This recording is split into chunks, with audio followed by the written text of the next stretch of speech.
What's up, everybody, and thanks for tuning in to another episode of Between the Cons. My name is Chris, and with me today, MF Dane. The rest is MT with no brain but the clever nerd, the best MC with no chance you ever heard. MF Dane. MF Yep. Doom. Lyrics. I get it. Huh? Yeah, man. I get it. I get it.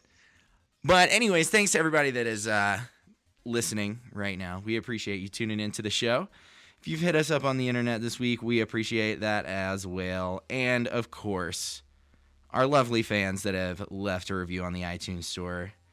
That's like my favorite thing to see is new reviews. So if you want to leave a review, just head over to iTunes, do that thing, and if you leave a review, I'll read it on the show. So do that.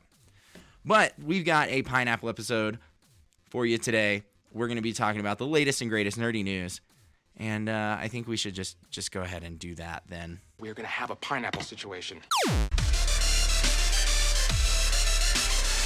What should I do? Pineapple.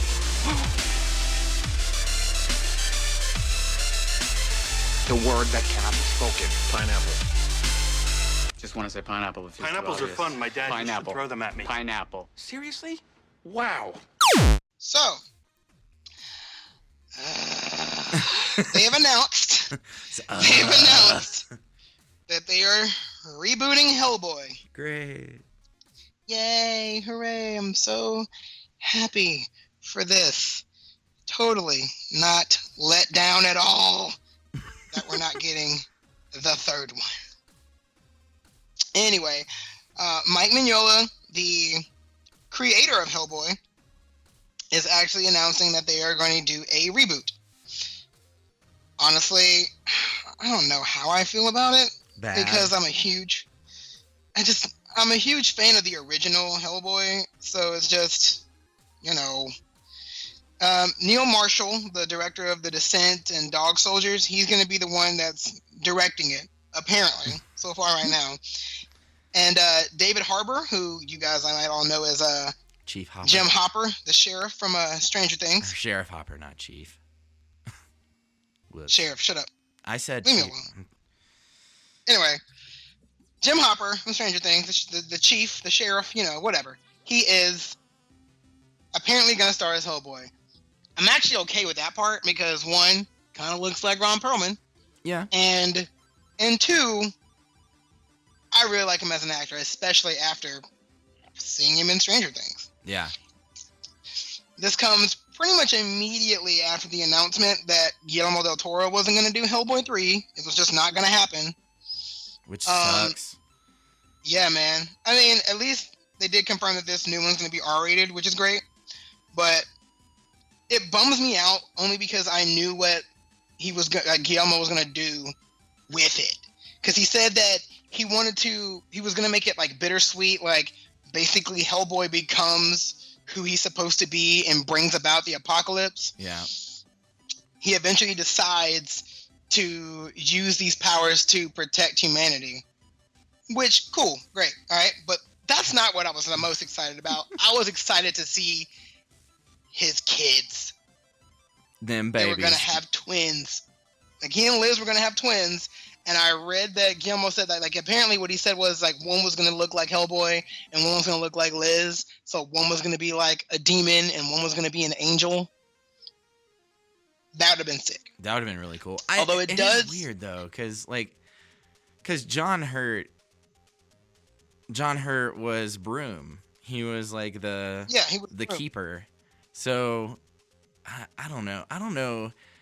Even if just for that, I don't know if I hate the idea of them rebooting it just because John Hurt is no longer with us. Yeah. Also, I swear, it's cool.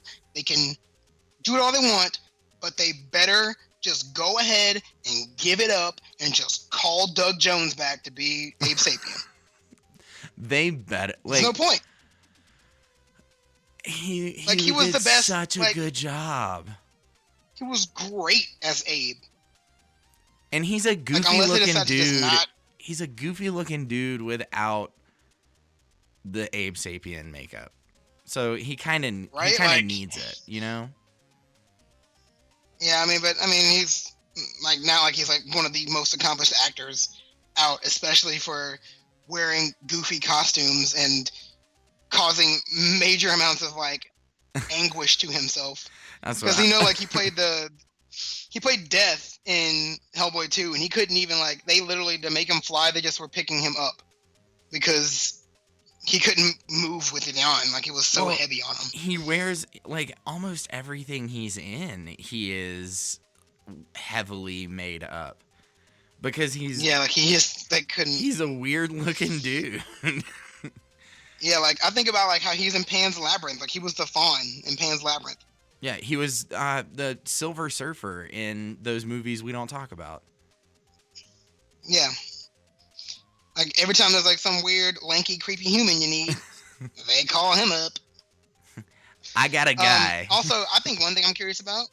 Yeah, like one thing I'm curious about besides like all this reboot brouhaha is if Hellboy and Liz are going to be a couple in this movie, because they made them a couple in Hellboy 1 and 2, but in the actual comics they're just colleagues, they're just friends. Right. But it is Hollywood, so they'll probably do that. Pineapple. No response. So one of my favorite TV shows of all the times is Psych. Psych ran for 8 seasons. It actually ended right before I moved to Colorado. So I actually remember watching like the series finale at a friend's house. Like every episode, we would all go over to a friend's house and watch it. The season 8 ended with Sean, the main character, proposing to Juliet, who over like 5 seasons had a very rough, to say it nicely, romantic business. Romance. But right when he proposes, a guy like runs by and steals the ring out of his hand and just runs off. So the main characters like chase off after him and it like fades to black, and that's how it ended, which was kind of awesome. But Dule Hill is in it, and he is perfect. It is like a true understatement to his character in the show. He plays Burton Guster. But anyways, all of this to say, Psych is coming back for a TV movie for Christmas, which is awesome. It's going to be a 2-hour TV movie event, so it's going to be actually like an hour and a half of movie. And it's actually going to pick up 3 years after the series finale.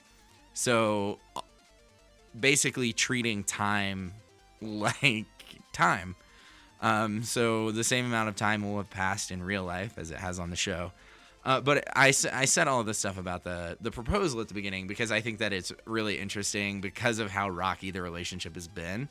I think it's going to be really interesting to see how it all kind of shapes up. And then with Sean and Gus on like where they are in their friendship or if anything's changed. And like, I don't know. It's all really weird. It's such a goofy show. But the premise of the TV movie is that a mystery assailant attacks one of their own, in air quotes, and the gang gets back together to like solve the mystery. Coolest part about the whole thing is Steve Franks, who's the creator of the show, he's coming back. So it's like it makes it that much better because the show's in good hands. It's like the guy that brought the show to you originally is going to be back directing.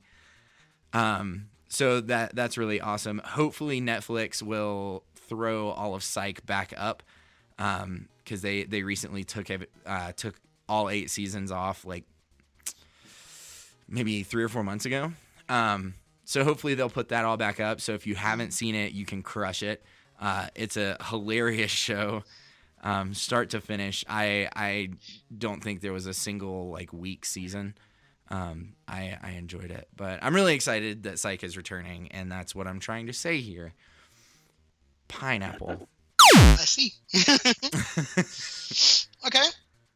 So, despite there not being one last year, which, whatever, I don't care, do your thing, boo-boo. There have been leaked screenshots of the new Assassin's Creed game. Yay. The last Assassin's Creed was 2015's Assassin's Creed Syndicate, which, if none of you played, shame on you, because it was lit. It was lit? It was, dude. It was awesome. I remember, the video when it came out, I was like, okay, I'm kind of excited about an Assassin's Creed game again, because I played 1, was okay. Played 2, loved every second of it. Played all the 2 sequels. Played 3 and was like, I guess it's alright. And then 4 came out and I really didn't care about it. And Black Flag, because Henry Rollins was in it. I didn't care. And then what was it? Unity, which was the one in the French Revolution that was god awful. Apparently, that was so glitchy that's where most of the entertainment from that game came from. And then I got Syndicate, because I saw a video where they announced Syndicate, a live stream, and they were like, it's like making A's your whole life, and then all of a sudden you just get a D. That's why they went back to the drawing board when they made Syndicate. And I guess they're going to take that same approach by taking breaks and not making a yearly Assassin's Creed game, since they don't want to make one that's garbage. I think that's the best way to do it. On Reddit, yeah, take a break so you can make focus on your quality. But the screenshot that came out on Reddit. It doesn't show much. It just looks like an Assassin's Creed game. It has the kind of vibe of Assassin's Creed game. It looks like you're controlling boats like in Assassin's Creed 4 or in Assassin's Creed Road, except for the fact that instead of being a giant ship, it's like a small one-man boat. A little sailboat. Like a little sailboat. The biggest reveal about the game was where it takes place. And people have been wondering about this for a while, and they've been requesting it for a long time. But if the screenshot is any indication and is actually real, it will be set in Egypt. Because the only dialogue text that's seen in the screenshot just says, follow Shahjahan to Canut's villa. And Canut was an Egyptian queen, which kind of who ruled, I want to say, in way early, BC era. But if that is true, then we're going to get an Egyptian assassin, which seems really sweet to me. Yeah, because I would be so down for that. I want Egypt. They actually said that the most requested 3, this is years ago, the most requested 3 places for an Assassin's Creed game were 1, World War II, 2, feudal Japan, and 3, Egypt. And they were like, all 3 of those would be terrible places for an Assassin's Creed game. And it's like, nah, man, you just got to figure out how to make it work. People don't, I know you want to be crazy parkour and giant free fall dives off of impossible jumps, but maybe if you don't do that, you can have a great game still. You can still make a game. I played Assassin's Creed Chronicles, and those are just side scrollers, and none of them have really high free climbing parkour, and they're all still really good games. India, China, and Russia, they're all great. I just found out, side note, that one of the characters in the Assassin's Creed movie is a descendant of the main character from Assassin's Creed Chronicles China. I haven't seen that movie yet, by the way, because I don't want to fall asleep. Because I don't No, care. that's the number one complaint I've heard. Well, that's because the number one complaint I heard about that movie is it's boring. Really? It's just really... Yeah, that's the main complaint, is that it's just super tedious and just boring. Just dense. Most of the movie takes place in the future. Oh. Literally a third of the movie is in the past. It's supposed to the games were literally 2/3 fast and 1/3 future, but apparently you got to focus on Marion Cotillard and Michael Fassbender in the future. whatever. Anyway, new Assassin's Creed. Hopefully this year. Maybe we'll hear something at E3. Pineapple. Doug Linman is developing Justice League Dark. So a couple things in that sentence probably sound familiar. Doug Linman did the Bourne movies, directed the Bourne movies, directed Suits, or not directed, executive produces the show Suits, produced Edge of Tomorrow with Tom Cruise and Emily Blunt. And Justice League Dark just had an animated film come out in February, and it was dope. Have you seen it? It was dope. I loved it. Oh yeah. But come to find out, he's making Warner Brothers is making a live action Justice League Dark, which I'm super down for. But at the same time, the animated film was really dope. So why do we need a live action one? But he did say... That's because they've been working on it for 8 million years. Right. He did say, I think people are going to be surprised how character-driven and how intimate JLD is. In kind of a field of bloated comic book movies, we found a way to do something that's actually really personal and small, and that's my goal. For John Constantine, we have an amazing setup for him in Justice League Dark that's really human. That's interesting because of who he is. I think when people say like human, they don't. I don't think they mean when they say human. I don't think they mean like full of they always say that.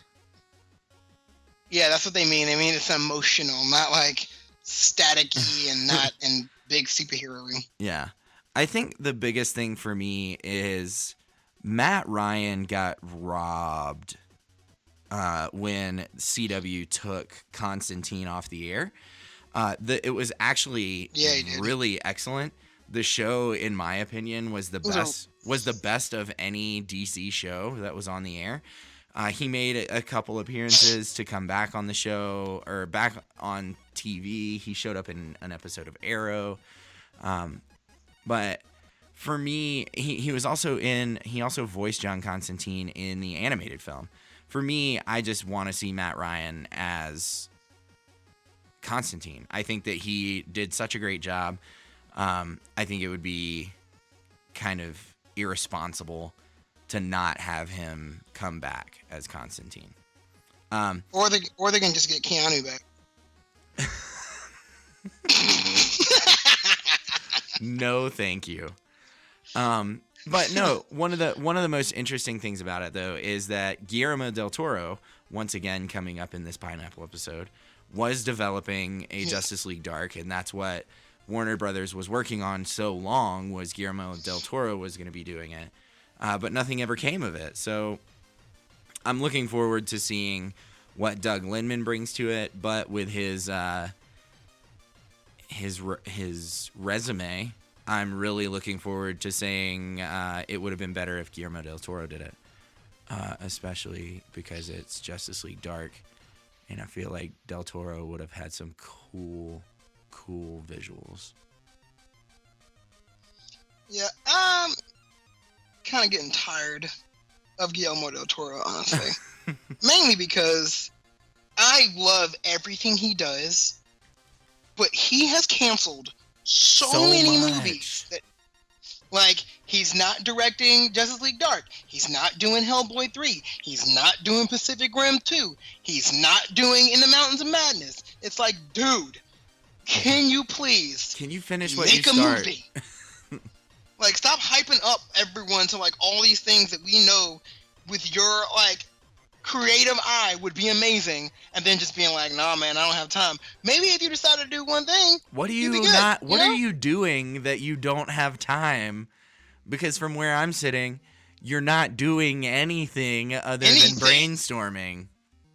Like, it's like, I hate it, because you're like, one of my favorite directors. And you're just not, like, it's hard to defend this when you make the one good Blade movie, and you make Pan's Labyrinth and the Devil's Backbone and the Hellboy movies. Like, come on, man. Get it together. Stop it. But Get it together. But yeah, we don't have a release date or anything for Justice League Dark. I mean, it's still in development, but I think it's going to be really cool. I'm really interested to see what a live action Justice League Dark movie looks like. Just because there's so much to bring to the table as far as visual effects. But yeah, I think it'll be interesting. Doug Linman developing Justice League Dark. Pineapple. Speaking of Doug Linman, he also, when interviewed about his new movie, The Wall, he revealed that he actually will be doing a follow-up to Edge of Tomorrow, a sequel to a movie where the main character doesn't have the ability to rewind time at the end. Cool. Okay. Cool. Also a sequel to a movie based on a novel that didn't get a sequel either. Cool. So it's a money grab. Awesome. This is going to be a good time. Yeah. What's up, America? I think if a movie gets higher than a 90 on Rotten Tomatoes, it should be, like, sequels should be outlawed. Like, unless it's planned to have a sequel. Exactly. Like, if it leaves room for a sequel, then yeah, but nah. If it just ends, then don't try and make a sequel. Like, so Tom Cruise and Emily Blunt have both signed on to reprise their roles in the new one. I don't get why, because the alien threat's over. Because, man, there are always more aliens. I guess. Obvious. I think the one thing that I just groan about, like I did with the Hellboy reboot, or like is the just title now. of the movie.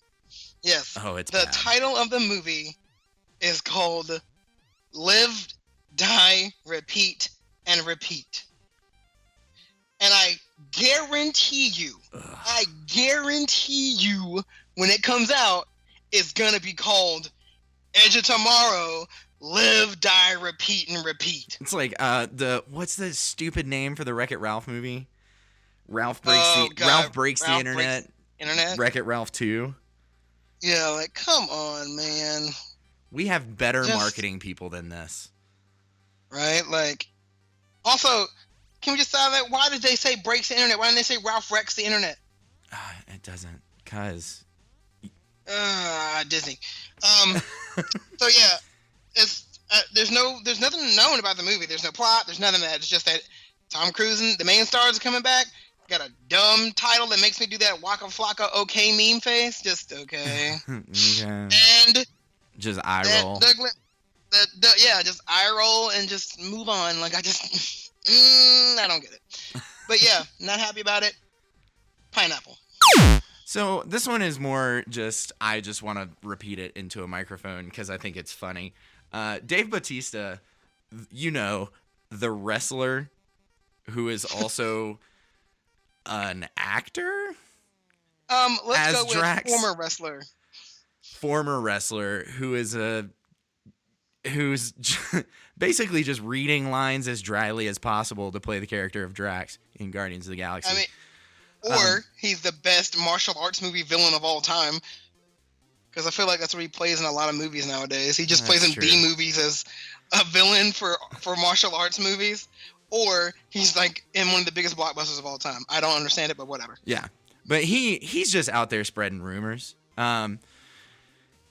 He was recently asked about like what his favorite like superhero is. And he was like, or not what his favorite superhero is, what movie he's looking forward to in the MCU. And he was like, I'm really looking forward to SpiderMan. I love Tom Holland. I love the fact that they're staying so true to the comics with the whole series.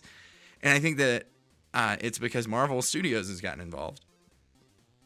I think before Sony was involved and they have that partnership now. But I don't know this for sure, but I think they're going to reacquire Spider-Man.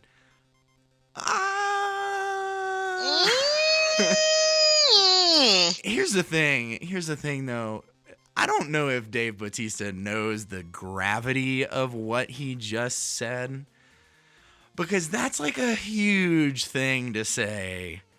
That's giant. And like that's hold on, bro. That is something that people have been like screaming for years to get that series back. Ever since Sam Raimi screwed up back in 2008 with Spider-Man 3. It's like, give it back to Marvel.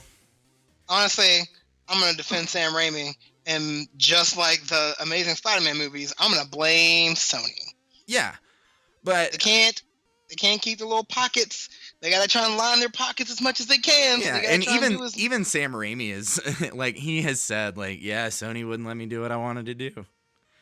Yeah, he was like, I want to just make it about Sandman and then have Harry come in and have this redemption arc, but they just had to throw Venom in there. Yeah, but I think that Dave Bautista is just out there like starting fires. I don't think he has any clue what he's talking about.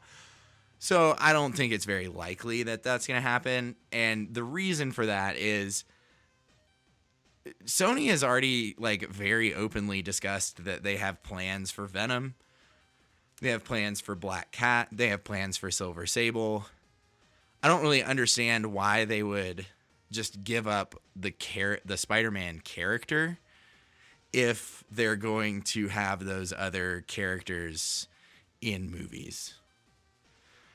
Because honestly, I kind of hope they fail. What is Venom without Spider-Man? Yeah, I kind of hope they fail. It's going to take a Fantastic Four. I mean, they're going to put out a Venom movie. They're going to get everybody amped on it. The trailer is going to be awesome. And in the movie, it's just going to be doo-doo water. And they're going to get a 14 on Rotten Tomatoes.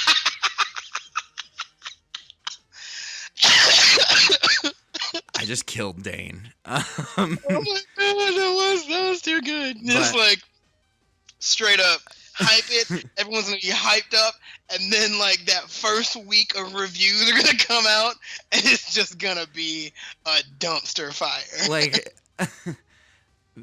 if it weren't for China, Fantastic Four would not have made its money back. Domestically, there is no way they paid off that budget. Yeah, and like that movie was so bad you could tell when the studio interfered. Oh yeah, it was like, okay, y'all didn't have this in mind. Somebody made you do this. But it's I don't know. With all that stuff in motion right now, there's no way that Spider-Man's getting reacquired by Marvel anytime soon. I'm sure, worst case scenario, Sony's going to see out their current contract for licensing, and they're just going to let it drop because they know that they can't do it better. Yeah, they might as well just hurry up and recognize it before they just get loathed. Because I feel like there's like a point they can reach where they get so loathed for what they do to the Spider-Man characters that no one's gonna want to see their movies. Yeah. Oh yeah. And they're getting close to that. And I think Fox is getting close to that, with the exception of Logan. I don't know. Yeah. It's bad. Yeah. But anyways, Dave Bautista out there spreading rumors. Pineapple. All right. So, Warner Brothers Interactive has just announced the Injustice 2 Championship Series. It'll be a global esports program which will offer a $600,000 prize pool for competitors. Dang. Yeah, they don't really explain it that well, but what they really mean is $600,000 across all of the like different tournaments they're having. Oh, that's lame. Yeah, like it's a joint partnership for between like Twitch, Game Alta Esports Professional League, PlayStation, Warner Brothers Interactive, ESL, which is the big fighting game electronic sports league. They also do a couple of they also do MOBAs and shooters, right. And GameStop. The four main ones that they are promoting right now are the Pro Series, which is the biggest one of all. It takes place from May 26th to September 17th. That's the entire length of the whole Pro Series. That one's going to be global. It's the big one. Like that's the big ESL Pro League. The prize pool for that one is a grand total of $300,000. Good grief. So So whoever wins that will probably win like probably $150,000. Jeez. Um, You can buy so many yeah. comics with $150,000. Yeah, that's the big one. Like that one's the big one. Like I've watched that. I watched all of the Pro Series for the past couple years for Mortal Kombat XL.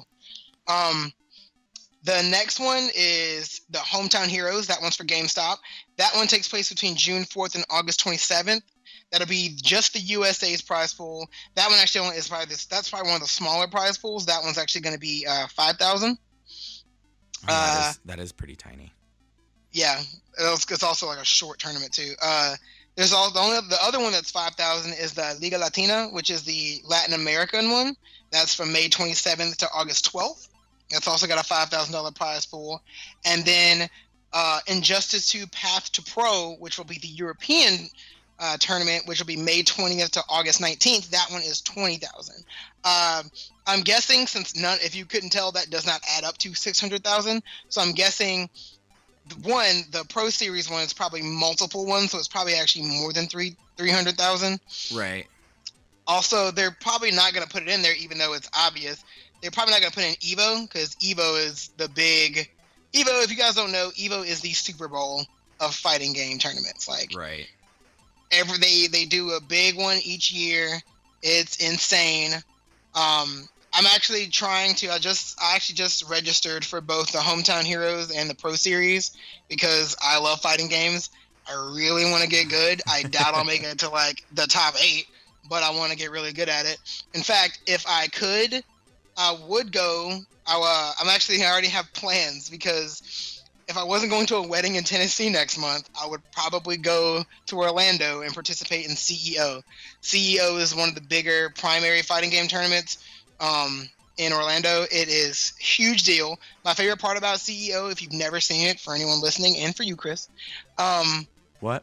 The way they do it is once you get to top 8, all of the top 8 players for whatever game come out to their own theme music like a wrestler. Oh my gosh, that's amazing.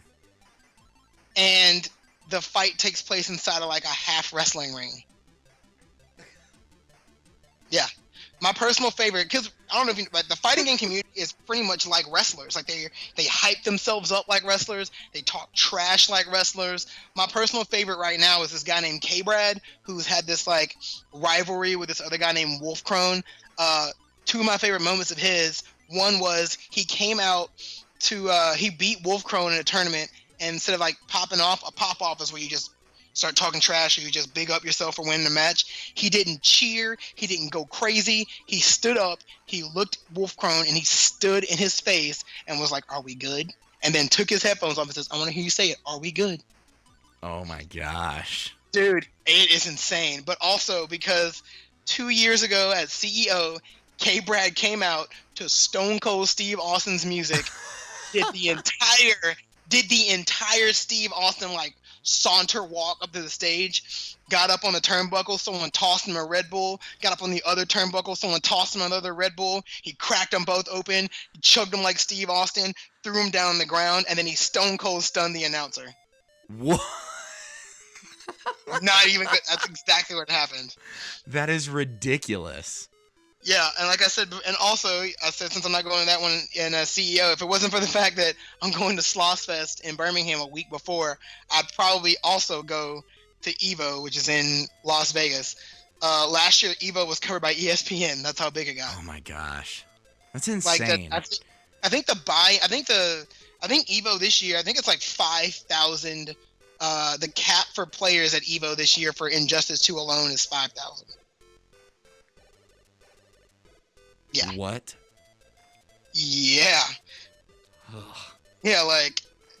Evolution it's become like fighting games are becoming a huge thing in gaming right now. Like it's noted. Yeah, like it's insane. Like I'm excited. Like I can't wait to go and watch all of Evo and just be like, yes! Just cheering on people. Like last year when Sonic Fox who was like the best player of it, Mortal Kombat and Injustice right now, Like, just him almost, like, losing was the biggest deal. But yeah. Almost losing. Yeah, like, oh no, dude, like, when he almost, like, he wears this goofy blue, like, furry cap thing, like, he took it off in the middle of the match, and you hear the whole crowd lose it. And, like, the dude who was playing just, like, yeah, like, the dude who was playing just looks and just smiles and then just goes right back to it. Oh my god. But anyway, rambling on now. Pro Series, back to what we were talking about. Injustice 2, Pro Series, lots of money, pineapple. Warner Brothers, once again, rearing their head in this pineapple episode. Warner Brothers, as we know, we've talked about it on the show. They're pursuing Mel Gibson for the director job for Suicide Squad 2.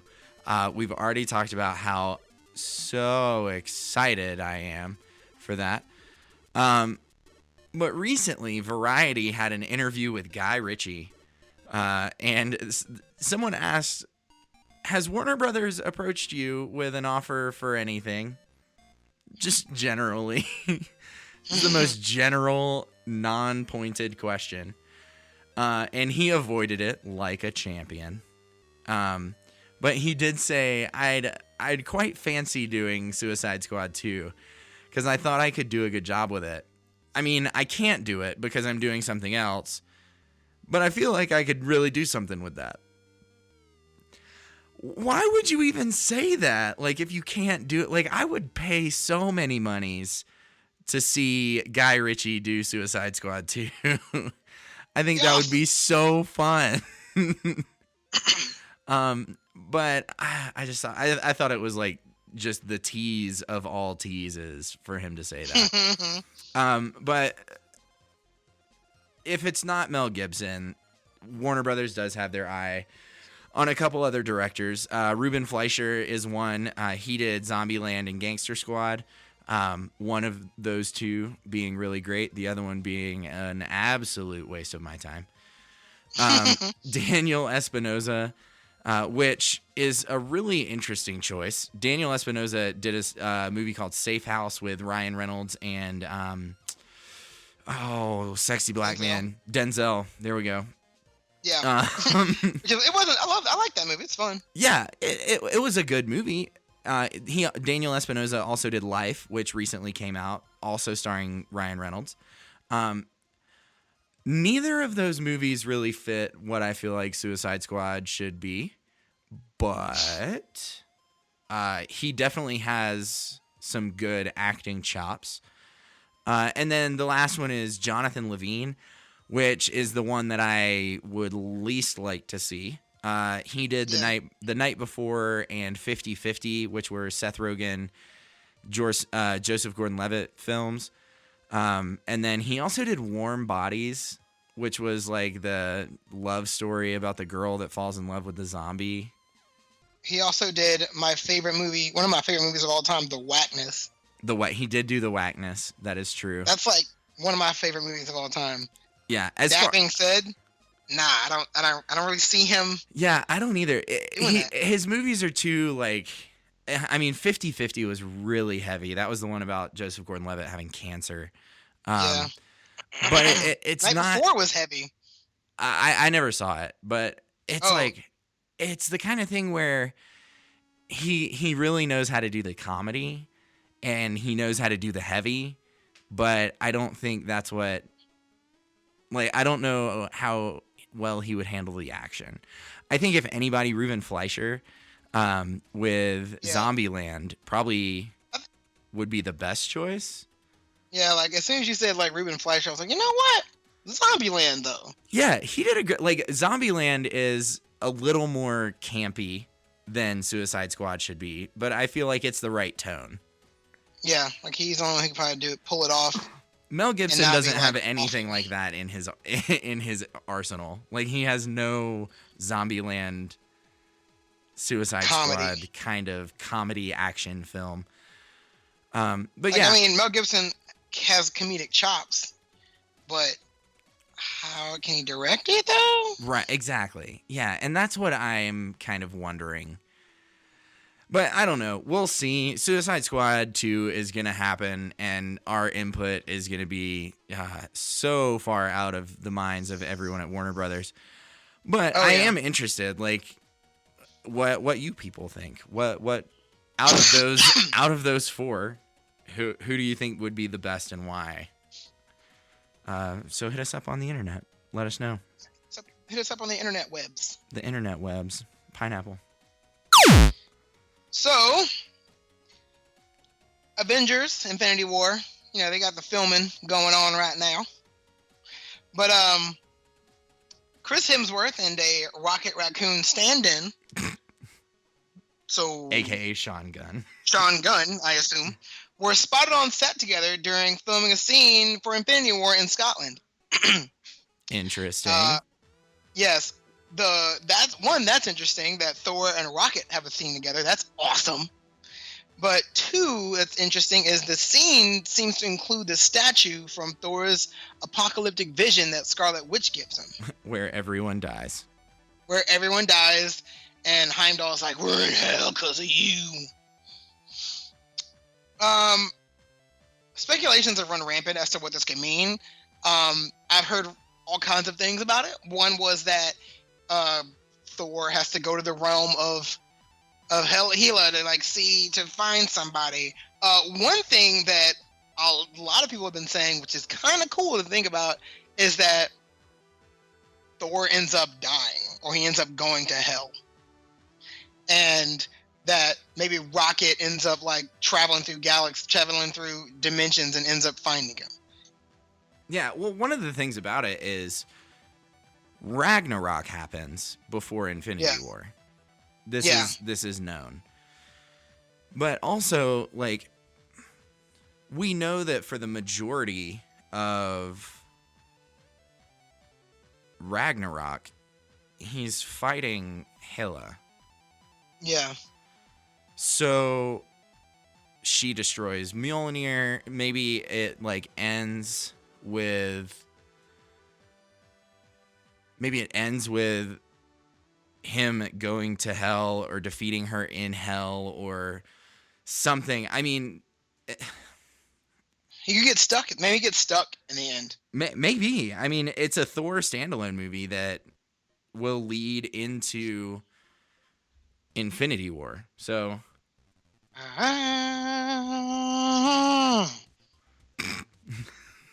just wanted to sing that song. I love that song. Come to the land of the ice and snow. Ice and snow and the midnight sun when the hot spring blow. Hammer of the gods. Okay. Also spotted over in merry old England, Robert Downey Jr. and Samuel L. Jackson were spotted for filming of scenes, assuming for Avengers. No details are given, but he's finally coming back. He's finally coming back. We're getting Nick Fury. I also just realized, looking up the movies, where they're pretty much gonna go. I just realized, Ant-Man's not in Infinity War. He's not been announced at all. Interesting. And neither has Black Panther. So I'm betting anything that the Guardians and the Avengers and Doctor Strange go into space are probably going to be the ones we see in Infinity War Part 1, and then in Infinity War Part 2 back on the Earth, which will be after Black Panther and after Ant-Man and Wasp. That will be when we see those characters. Plus, good old Brie Larson, old Captain Adams. Marvel. Oh yeah, she's Captain Marvel, not Envy Adams. My bad. I'm still thinking about Scott Pilgrim because I'm not over that movie because it's been 7 years and that's still one of my favorite movies of all time. Making weird jokes. Anyway, Pineapple. That was such a hard stop. Speaking of the MCU, Kevin Feige has told IO9 that it's possible that one day we'll see a crossover for the TV and movies. We've seen some of the movie characters show up in TV, like Chris Evans was in Agents of S.H.I.E.L.D. As an example. Samuel L. Jackson. Samuel L. Jackson as well. But we haven't seen it go the other way, where TV characters showed up in movies. The way that he said it was not necessarily the future's a long time. So the truth is, I don't really know, but there are a lot of TV shows being made, and hopefully we'll continue to make a lot of movies. At some point, there's going to be a crossover, repetition, or something. So that kind of makes me sad, because I was really hoping to see a crossover for one of the two parts of Infinity War, even if it's just like a cameo kind of thing, where Daredevil, Jessica Jones, Luke Cage, Iron Fist, somebody from the Defenders shows up in one of the MCU films. I don't really care to see so much. I don't know. Well, never mind. That's not Marvel Studios. I was going to say it'd be cool to see Legion show up somewhere, but thanks, Fox. Well, here's one thing. They say that, that's a long way away, which is okay. Right. But I have heard rumors. Actually, it wasn't even rumors. It's actually, it was a quote. I'm looking it up right now. I had to look it up because I swear I remember reading this somewhere. Charlie Cox, the actor who plays Daredevil, has in his contract that if they want him to be in the movies, he can be in them. So they keep saying that, there's a lot of things being made and they don't know, but I'm pretty sure everyone who's doing this is contractually obligated that if they want them to be in a movie, they got to make an appearance in the movie. Well, yeah, sure. But I mean, is that just covering their butts, or is it actually going to happen? That's the real kicker. I'm actually wondering, if they're going to start crossing over TV shows too. The Inhuman show is coming out, but all the Inhumans we talk about right now are new ones from Agents of S.H.I.E.L.D. Are they going to actually tie those together? Is Daisy Johnson going to appear on the Inhuman show at a random cameo? What's going on? Right. Yeah, I don't know. It's going to be very, very interesting how the Inhumans work. But yeah, especially those awful costumes. I'm just saying. It's like Game of Thrones, the superhero edition. Not a fan of those costumes. But anyways, I think it's really interesting. It doesn't sound like there's anything that's going to be planned anytime soon, or anything that is planned for anytime soon for crossovers. But hopefully one day something will happen where we'll get to see Luke Cage get in a fight with the Hulk or something, because that would be dope. Can they just do at least maybe for Infinity War 2, or can Thanos just come to New York for no reason? He knows where all the Avengers mainly are, so he goes to New York, and then that's when the Defenders appear. And he just walks past the Defenders, and they're just like, who in the? Yeah, that's the thing though. I'm just thinking because, all of them live in pretty much New York. Spider-Man's in New York, Iron Man's in New York, Doctor Strange is in New York. Why don't they just? Yeah, why don't they just do it? Just the Defenders appear. Because I was looking at a timeline, and I think a lot of I think it was the first season of Daredevil takes place before Age of Ultron, but then the rest of them take place after Ultron. Right. But come on, man. I think make it happen. I think it'd be really awesome to see it happen. I think everybody in the geek community would like to see it happen. So hopefully it does happen soon. Pineapple. I just want Falcon to. Oh. Ooh, get on. No, I just want Falcon to complain about Luke Cage having superpowers. And actually, you know what? I want War Machine and Falcon to meet Luke Cage and then get mad because he actually has powers. Yeah, why does this one black dude have powers and the other we don't? But then again, I also want Falcon to make some kind of joke about hating rabbits. Oh my God. Because 8 Mile. Pineapple. I'm pineappling this for sure fine, now. Fine. But anyways, that's everything we've got for you today. Thank you guys so much for tuning in. If you are interested in sponsoring the show, check out Patreon, Satchel, and Amazon. You can say any of those words after betweenthecons.com, and it will take you to their website. Speaking of website, betweenthecons.com, that's our website. You can stream our episodes online, link out to all our social media. If you like our theme music, Affixa is the man, a man with the jam. He makes all the dubstep that we use for our intro and outro and most of our segues. And finally, make sure you guys tune in on Monday because MF Dane and I are going to be back, and we're going to be talking about games that we want reboots of. So it's going to be a very interesting time. We have very, very different tasting games. So make sure you guys tune in. We will talk about all of that stuff. And you guys have a great weekend. We'll talk to you on Monday.